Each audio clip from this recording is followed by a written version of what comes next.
関野さんは13歳の時に杉並区から調布市に引っ越されていらしたということですが、その時の調布の印象ってどうでした？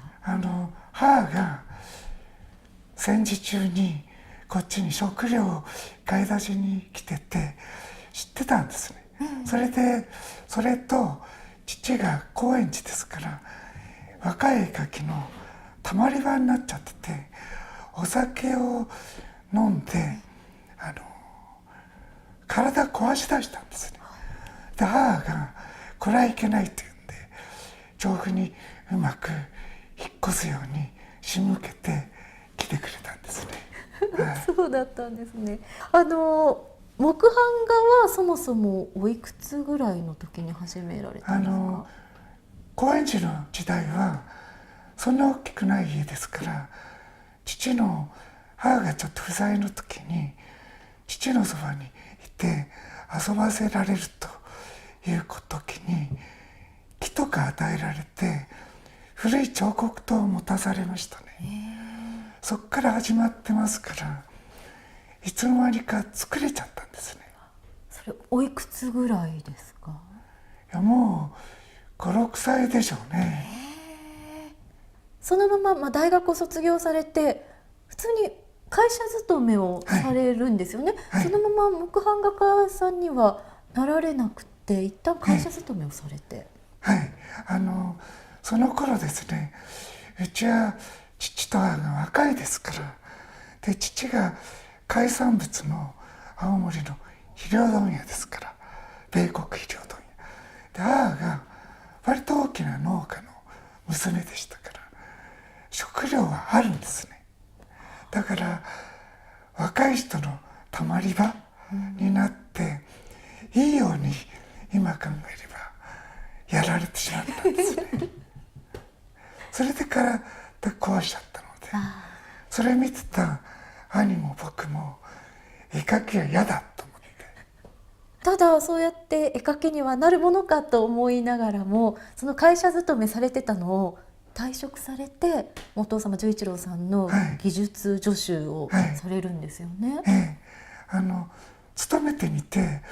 僕は全く勤めてる人の感覚を知らなくて、でえっと思うとこがあって、そしてその時に父が体力が衰えてきて助手になってくれないかっていう話が出て、渡りに船で助手になりました。割とそういう偶然な流れのような感じで助手になられたんですね。で実際そこからどんどんやはりこの木版画というものに対して、技術ですとか本格的に入っていかれるわけですよね。ただ父はすごいハードなんですね。ハードなやり方でもう一年中絵やってまして、で時間も無制限にやるので、とても自分の時間っていうのは持てない感じでしたので、最初は必死でやってて、あと、技術助手つっても職人だっては彫り師だったら完璧な彫り師を目指せ、摺り師だったら完璧にやれっていう鍛え上げられちゃったので、それが鍛え上げられた時に周りが少しずつ見えてきたんですね。で僕は数学やってましたから、数学とか科学やってましたから、こういう方法もあるんだなということを自分なりに頭の中で考えついてきたんですね。でこういう自分流ができてきたんですけど。いや実際私今日初めて関野さんの作品を、今後ろにもすごく素敵な桜の花があったりですとか目の当たりにすると、驚きと感動が同時にきまして、木版画ってこんなにこうきらびやかで、カラフルで迫力があると言いますか、こういうものなのかと思って驚いたんですけれども。ありがとうございます。僕は恥かきの連続なんですね。絵描きというのは多分そうだと思うんですけども、やっぱり売って生活しようと思ったので、その時はいいものができたと思って売るわけですけども、ちょっと経つとそれじゃないなっていうことでどんどん進化してくるんですよね。考えたことが、これはオセロゲームだと。つまりその時その時は進化しているわけだけども、最後に完全というくらいにやった時に、今まで買ってくれたお客様にお礼ができるんじゃないかと。だからオセロゲームだと思ってやってますけど、ひっくり返しながらということですね。あと関野さんの作品、こちらでアトリエでずらっと拝見するとお花がモチーフになってるの多いですよね。色が好きなんですね。で、色をどういうふうにやるかっつったら花が一番いいんですね。それで絵というのは3次元ですから、3次元っていうのは全て同じで、花一つ一つが人の顔として考えることもできるんですね。今こちらを拝見した中だと少ないですか？一つあるだけなんですけども、女性像は父が得意なんですね。そこまで全く達しないので。でも本当にこうお花の絵に、木版画に囲まれて、でお庭もねすごく素敵なカラフルなお花がたくさんありますよね。冗談ですけども、妻がこういうのを作ってくれるんですけど、それは参考になると同時に、もっと見なさいって言われてるからプレッシャーも感じますけど。でこのような素敵な作品がたくさん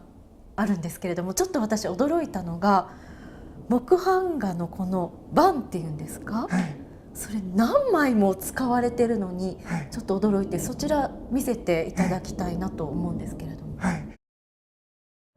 関野さん、これが先ほどお話にあった版木ですよね。そうですね。これ何枚使うんですか？だいたい14版裏表使ってますから、16度刷りですね。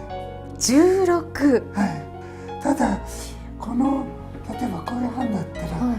2回刷ったりして、和紙が滑らかに色が乗るように2度刷ったりします。だから刷り数が似てますね。僕はやっぱりちょっと違うふうにやりたかったので、一版一版一色で使ってますから版が増えてしまいました。じゃあこれ16版ありますけど、16回のこの色を重ねていくわけですね。あと重ねた時にちょっと変化、場所を変えたりすると、例えば2版が重なることによって2色じゃなく3色になるんですね。これって小学校の簡単な数列で3版だと7色になるんですね。ちょっと私数字が弱いんですけれど、その重なったもの3色あると、その1色目2色目が重なった部分、そして2色目3色目が重なった分、1色目3色目が重なった部分、さらに全てが重なった、そうですね。そうすると7になりますから、多分10色だと1000超えるんですね。でこの15版使ったのが先ほど見せていただいた紅梅白梅という、作品になるわけですね。そうですね。